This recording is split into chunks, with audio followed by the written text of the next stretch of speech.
Good evening and welcome to the lecture on the music notation. You should have already done the assignment at this point for this part. And this is just to check up and give you more information about all the things that were in that particular assignment. So we have some basic assumptions that we're going to make. We're going to assume that you already understand bar lines, ledger lines, staff, those kinds of things, measures, how a time signature works, how a key signature works. Most of those things you should have learned in middle school. But if you didn't and you need some help, feel free to ask me if you're not sure about what some of those things are. But we're going to look at some of the more niche or advanced things that you may or may not, or that you may see or encounter in your playing.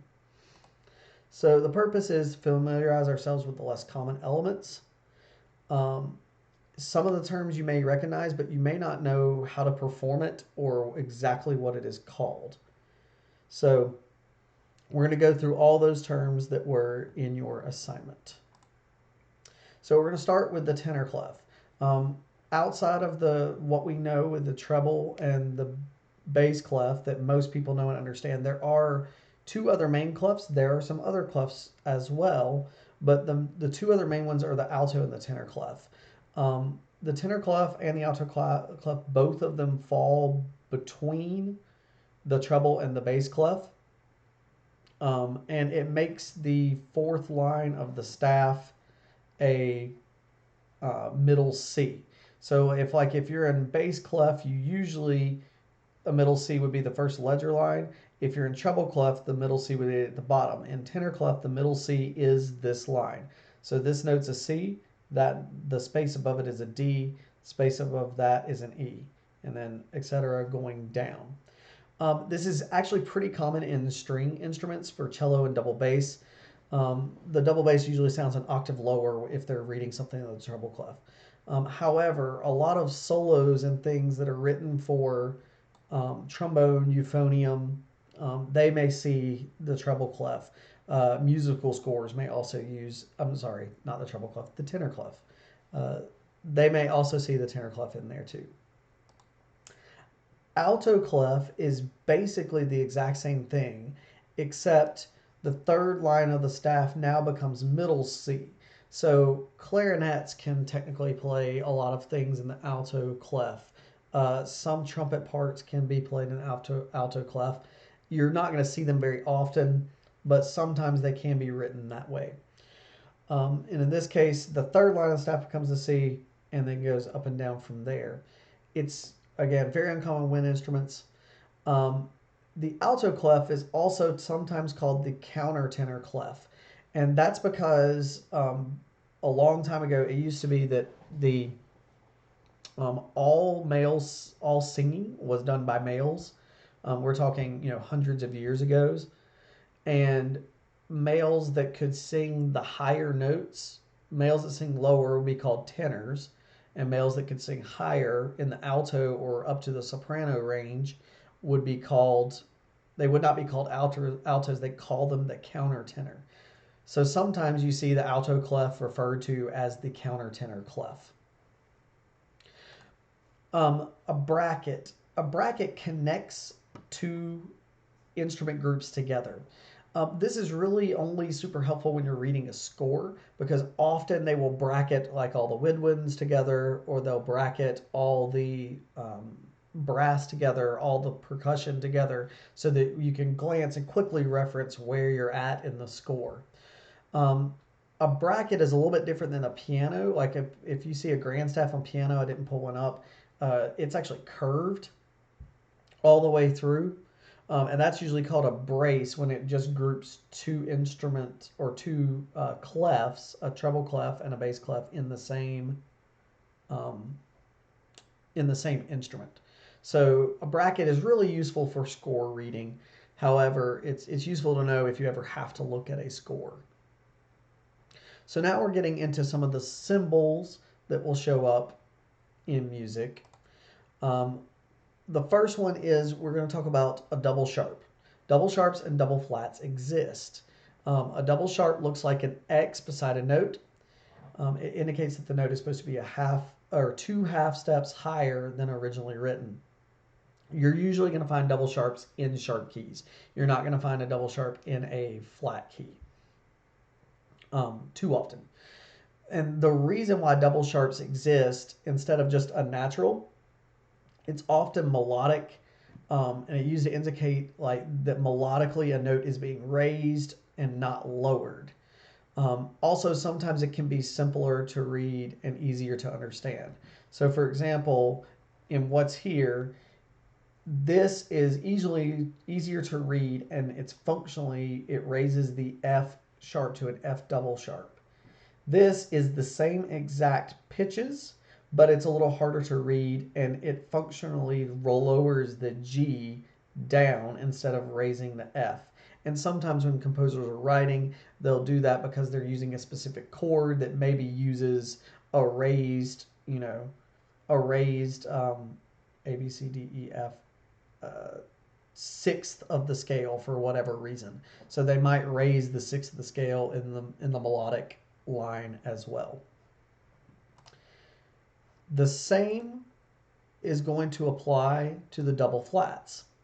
A double flat looks like two little flat signs right beside it, and it lowers the note by a whole step or 2 half steps. And the reason is the same. It functionally lowers the note, and it makes it a little easier to read if you're trying to read something quickly and you understand the concept of double sharps and double flats well. And again, just like in the sharp keys, the double flats are mostly found in the flat keys. A marcato is a type of accent. We most commonly call them a rooftop accent. They're heavy and more separated. They're very, very common in your music. You've seen them before already. I know I've talked about them in class already. We call them a rooftop accent. And it is going to be shorter and more accented than any standard accent. Marcato tenuto and staccato tenutos. These are kind of, when we encounter these in music, sometimes we don't know how to interpret them. And there's a basic thing that you can, there's a basic thing that you can use to kind of figure that out. It's a combination of both the tenuto, which says play long, which we know, and a staccato, which says play short, which we also already know. But you can put them together and call it a staccato tenuto. The staccato tenuto would be played separated, but still with length on each note. So instead of playing da, da, da, da, that would become da, da, da, da, with a little bit more length to each note, but still separated. The same applies to the marcato tenuto, which would have the rooftop accents. So it's strong accent with a little bit of length on it. Da, da, da, da. So sometimes you see those things combined, and sometimes it's hard to interpret them. So the next terms got into some brass playing, and it was just so you recognize the symbol. You're not going to see this in most woodwind music hardly at all. Occasionally, weird saxophone things might tell you to put the bell into your knee and play a low note, but that's really not going to happen all that often. French horns can actually see this fairly often because the way they put their hand in the bell, they can actually stop the horn by closing off the air, and it creates a muted sound. So they will have things where they have to play, 4/4 notes and then immediately mute it for in the next measure.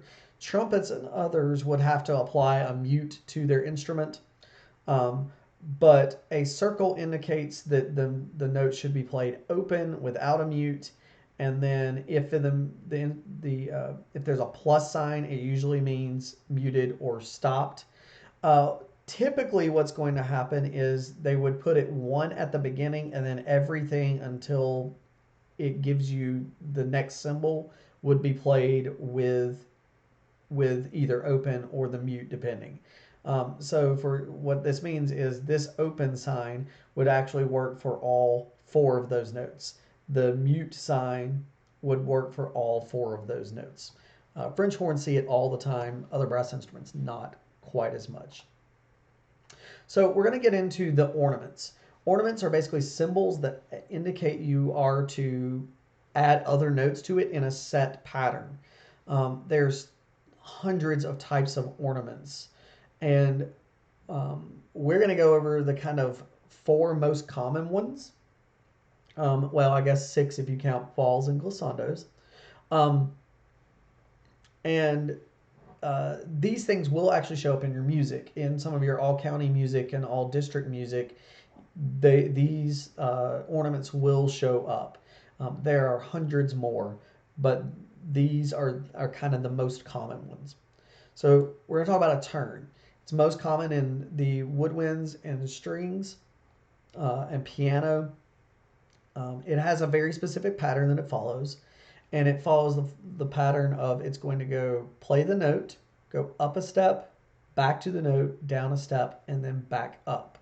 In some cases, turns are going to have a specific rhythm. They may even be written in a footnote. For example, it might write, instead of dee da da da da, it may write it to be triplets, dee da da da da, but it would still function as a turn. Most of the time, you're going to play the turn as quickly as possible, 30-second notes, really just fitting in there as quickly as you can prior to the next note. There are other types of turns. A normal turn looks like this. An inverted turn is the symbol backwards. So a normal turn would go up, back to the note, down, back to the note. An inverted turn will start on the note, go down, back up, back down. There are modified turns. So if you see a flat above a turn, it means you're going to take the note that's above that note and make it flat. If you see a sharp below the note, you're going to take the note that's on the bottom and make it sharp. Yes, you could have a sharp on top and you could have a flat on bottom, but generally speaking, that's not going to happen. Usually you're only going to see the flat on top and the sharp on bottom because it is an ornament just adding to the note and it's not going to function differently. It's not going to function as part of the melody, so to speak. A trill. It's probably the most common ornament that we see. It stays in the key. Your goal is to play as quickly and as evenly between the note that's written and the next note up in the key.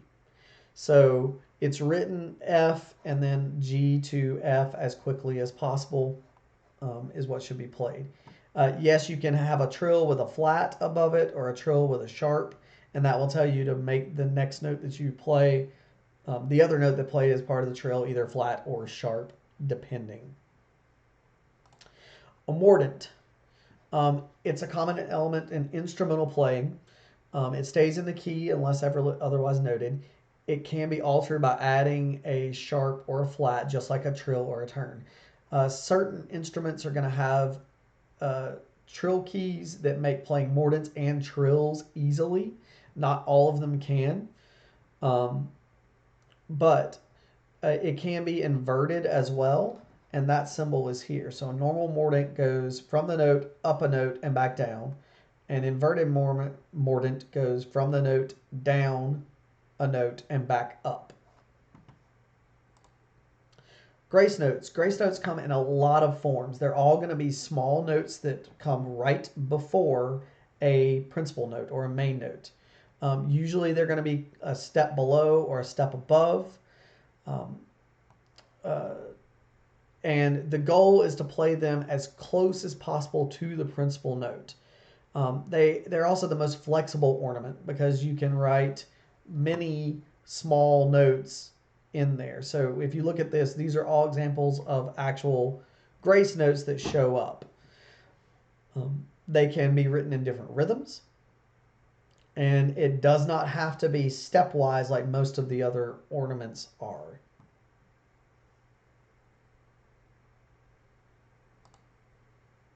I actually went out of order here. I have I meant to put this one, move the slide, but I forgot to. So we're going to come back to that one, or we'll talk about it. But this is not an ornament. This is a pedal cymbal. If you play piano, or you play organ, or you play vibraphone, anything that has a pedal, with the exception of drum set, might see these symbols. Ped means add the pedal on, and the asterisk symbol means let the pedal off. So you would hold the pedal down for all of these notes, and then let the pedal off on the last one, and then the same for that one. Um, that's the pedal symbols. Like I said, I kind of ended up out of order here in my PowerPoint. So the next one is the glissando. Glissandos are fun to play. You're going to play the first note, and you're going to play every note between the first note and the second note basically as quickly as possible, preceding that note. Certain instruments do it better. We've heard trombone glissandos, sliding up to a note or sliding down between two notes. Clarinets can do, the most famous one is look up Rhapsody in Blue. Clarinet has this famous glissando at the beginning of it where you have to half hold the fingers, and it just bends the pitch all the way up from way at the bottom of the instrument to the top of the instrument. It's going to come up in most forms of instrumental music, see glissandos. String instruments can do it really well also because they can slide their finger between two notes. Woodwind and brass players have it a little trickier. They have to do a combination of wiggling fingers or playing the chromatic scale as quickly as possible between the two notes, and you'll hear that in my examples. A fall tells the performer to play the first note and then quickly go down from that note, hitting other notes until the note just stops. It's very common in jazz. It's similar to the glissando in a lot of ways, but you're going to let the pitch fall off. There are two different ways that you see falls, sometimes just written with a little curved line. Sometimes you see the little squiggle line going away. Both of them mean the same thing. A fall is generally going to happen or will happen with a rest right after it. Because otherwise, if there were another note, it would be written as a glissando instead of a fall. So the next thing I'm going to do is I'm going to actually play a small video that I did that demonstrates each of the ornaments that I made playing on my saxophone. So I'm just going to pause talking for a second and we will listen to that.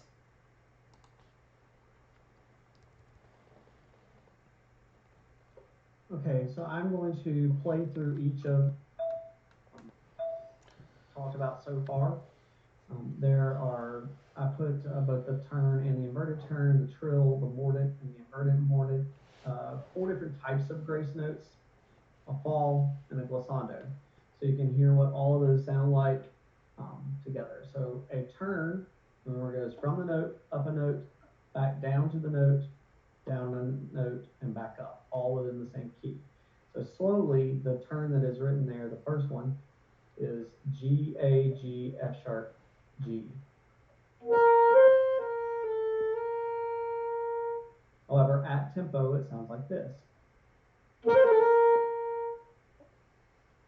So the inverted turn is the opposite of that. So instead of going up first, I'm going to go down. So I'm going to go G, F sharp, G, A, G.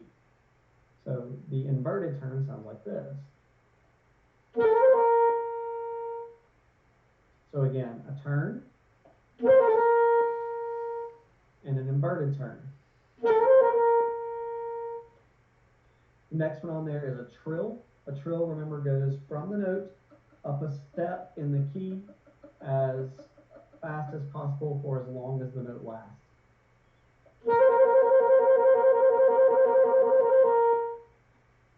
That's a trill. Pretty straightforward for that one. A mordent takes the note, goes up one step, and back to the note, and that's it. Again. That's a mordent. And then inverted mordent goes down instead of up.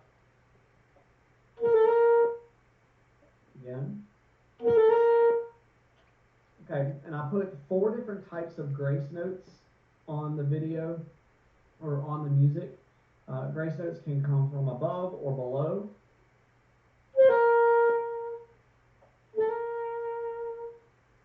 Grace notes can have more than one note. So I put a duplet grace note.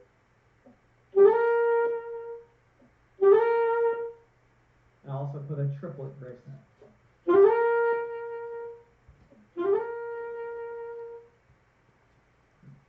A fall starts on the note, gives the note a little bit of length, and then falls away from it. So that was not a So that time I stopped at an actual note, but you can actually just let the pitch bend and fall off as well. Kind of like that. So if you're a woodwind player, you're going to start on the note and literally just go down, run your fingers down the instrument until the pitch falls off entirely. If you're a brass player, you can do that with the valves as well to get the pitch to go down, and then bend it down with your lips for the fall. The brass players hit the note, bend the pitch down with their lips while moving their fingers down a few notes. And again, one more time, the fall. That's it. Pretty straightforward. The last one is glissando.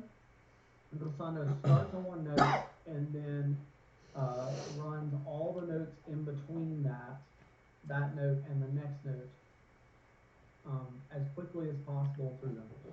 Trombones can glissando just by moving their slide up. Every other instrument has to try to play the notes as they are written. Brass instruments can sometimes kind of fake it by just wiggling their fingers up and lifting up to the next note. But a D to G glissando on saxophone sounds like this.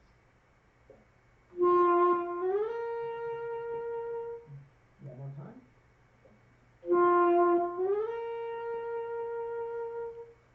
And that's it. Those are all the ornaments that we talked about. Thanks. Okay, so I will post that video on YouTube as well. I don't know how well it came through in this video, but I will post that on YouTube as well so you can go back and watch that. So the very last terms that we talked about were things that you guys already know, but they may have technical musical names. For example, we know this is a sine, we know this is the coda, and we know this as a grand pause. Coda we mostly understand, but a sine is actually called a segno, and it tells you where to go back to when you're repeating a large chunk of a piece of music. The coda tells you where to jump to the coda, which is the ending section of a piece of music. So for example, these two things work together. The music may say dies al coda, which means go back to the segno, the sign, play until you see the coda sign. And when you see the coda sign, you jump to the next one. Most people know that. However, many of you guys are not going to know that segno is actually the technical name for the sign. We just usually commonly refer to it as the sign. Coda, we mostly know what that means. The other term that is we see all the time but may not know the actual name for it is 2 slashes in the music, which signify a pause, sometimes called a grand pause, but its actual technical term name is called caesura. So it's a grand pause, but it's technically called a caesura.